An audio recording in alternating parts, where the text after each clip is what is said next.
తెలంగాణ ఉద్యమంలో ఏం పాటలు పాడేదన్న మీరు? తెలంగాణ ఉద్యమంలో చాలా పాటలు పాడినాం.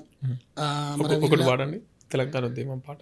అమ్మా తెలంగాణమా ఆకలికే కలగానమా, అమ్మా తెలంగాణమా ఆకలికే కలగానమా, అమ్మ నీకు వందనాలమ్ము కమ్మ నీ ప్రేమానిదమ్ము, అమ్మ నీకు వందనాలమ్ము కమ్మ నీ ప్రేమానిదమ్ము, ఎట్టొల్లా మట్టి సిప్పావో గాయిదోల్లా గండ్రగొడ్డాలివి, అమ్మా తెలంగాణమా ఆకలికే కలగానమా, అమ్మా తెలంగాణమా ఆకలికే కలకానమా.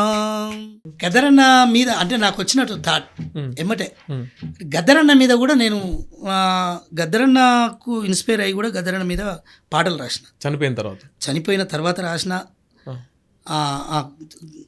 గద్దరన్న గంభీరమన్నా ఎత్తిన తూపాకి తూటవన్నా, గద్దరన్న గంగ జలమువన్నా ఊట సెలిమేలా పాటవన్నా, రాస్తాము ఈ ప్రజల పాటలన్నా, రాస్తాము ఈ ప్రజల పాటలన్నా, నిలబెడతాము నీ పేరు ఎప్పుడైనా, గద్దరన్న గంభీరమన్నా ఎత్తిన తూపాకి తూటవన్నా, గద్దరన్న గంగ జలమువన్నా ఊట సెలిమేలా పాటవన్నా, పంచశీలల జెండ పయనమన్నా కర్రు సాము కదిలే పిడుగువన్నా, కూలి తల్లి కడుపు పంటవన్నా కుమిలేటి వెలివాడ బిడ్డవన్నా, బల్లాల బరిసాల పోరువన్నా బల్లాల బరిసాల పోరువన్నా, ఈ బానిసకు స్వస్తి పలకమన్నా, గద్దరన్న గంభీరమన్నా ఎత్తిన తూపాకి తూటవన్నా, గద్దరన్న గంగ జలమువన్నా ఊట సలిమేలా పాటవన్నా.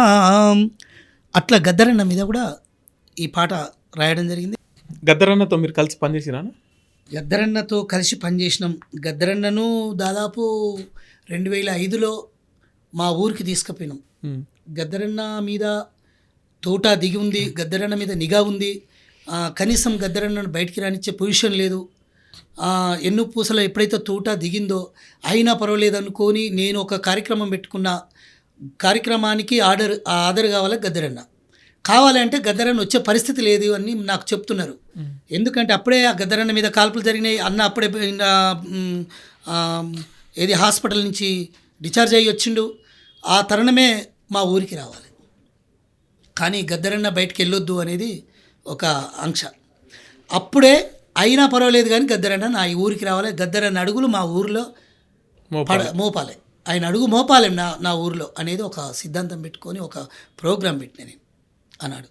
పెడితే అదే ఏపూరు సోమన్న ఆధ్వర్యంలో, రమణాచారి సార్ ఆధ్వర్యంలో గద్దరన్నను మా ఊరికి తీసుకొచ్చిండ్రు.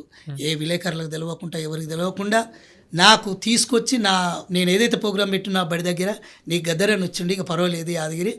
రాకపోతే నేను పెట్టుకున్నటువంటి అంశం ఏంది అని అంటే, గద్దరన్న మా ఊరికి రాకపోతే, గద్దరన్నకు తోటా దిగింది ఎన్నులో, మా ఊరికి రాకపోతే మాత్రం మా బడెనికనే తుమ్మ చెట్టు ఉంటుంది, తుమ్మ చెట్టు కూరిపెట్టుకుని నేను చచ్చిపోతా. ఇది మాత్రం గుర్తుపెట్టుకోరు. అదే నా ఆలోచన. గద్దరన్నను నేను పిలుస్తా అంటే మా ఊరోళ్ళు ఎకిలి చూపులు ఎకిలి మాటలు మాట్లాడుతున్నారు, ఎక్కిరిస్తున్నారు. ఈయన కళాకారుడు, ఈయనకు అంత పెద్ద మొన్ననే తోడదాగిన గద్దరన్న ఈటూరుకు వస్తాడా అని ఎగతాళి చేసి ఇచ్చే అంత పెద్ద ప్రోగ్రాం పెడితే ఇచ్చే చందా కూడా ఇయ్యని పక్షాన వచ్చి కూర్చున్నదే తప్ప నాకు చందా ఇచ్చి నడిపేయాలి. తర్వాత గద్దరన్న వచ్చి పోయిన తర్వాత దోషినంత 10 రూపాయలు 20 రూపాయలు ఇచ్చి ఆ టెంట్ ఖర్చులు ఇచ్చినటువంటి మిత్రులే అయినా ఇచ్చినారు. వాళ్ళందరికీ నమస్కారం, ధన్యవాదాలు. ఎందుకు అంత పిచ్చి గద్దరన్న కానీ సభ అంటే కానీ? అయితే మహారోజు వీరన్న, మల్లు స్వరాజ్యం, భీమిరెడ్డి నరసింహారెడ్డి, ఉప్పుల మలసూరు, మా దగ్గర ఉన్నటువంటి అంటే మా ఊరు పక్కనే ఉన్నట్టు తొండదాసు, అక్షరం ముక్కరాని ఆయుధంలాగా పనిచేసినటువంటి ఆనాటి ఉద్యమ నాయకులు, ప్రజలను చైతన్యవంతులు చేసే దిశగా ఎట్లయితే పయనించిరో, అక్షర జ్ఞానం వచ్చినాక మనం ఎందుకు పయనించొద్దు, అంతకంటే వాళ్ళ స్ఫూర్తిదాయకం మనం ఎందుకు తీసుకోవద్దు అనే ఆలోచన వచ్చింది.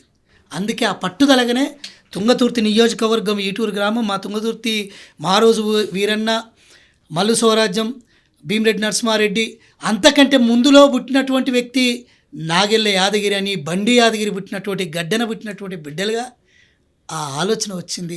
వాళ్ళని ఎందుకు ఇన్స్పైర్ తీసుకోవద్దు, వాళ్ళ స్ఫూర్తిని ఎందుకు తీసుకోవద్దు, తీసుకోవాల్సిన బాధ్యత మన పైన ఉంది కదా అనే ఆలోచన విధానంతో బయటికి వెళ్ళి వాళ్ళ స్ఫూర్తితోటి చాలా పాటలు మా రోజు వీరన్న మీద రాసినాం. విప్లవాల మీద రాసినాం, ఎర్రజెండ మీద రాసినాం, అన్నిటి మీద ఓకే, తెలంగాణ ఉద్యమంలో మీ పాట వచ్చింది కదా, అన్న. ఏమన్నా తెలంగాణ ఉద్యమంలో కవులు కళాకారుల మీద చాలా ఆంక్షలు నిర్బంధాలు విధించారు. అట్లా మీరు ఏమన్నా ఎదుర్కొన్నారా ఆ పరిస్థితుల్లో? ఎదుర్కొన్నాం. ఓకే.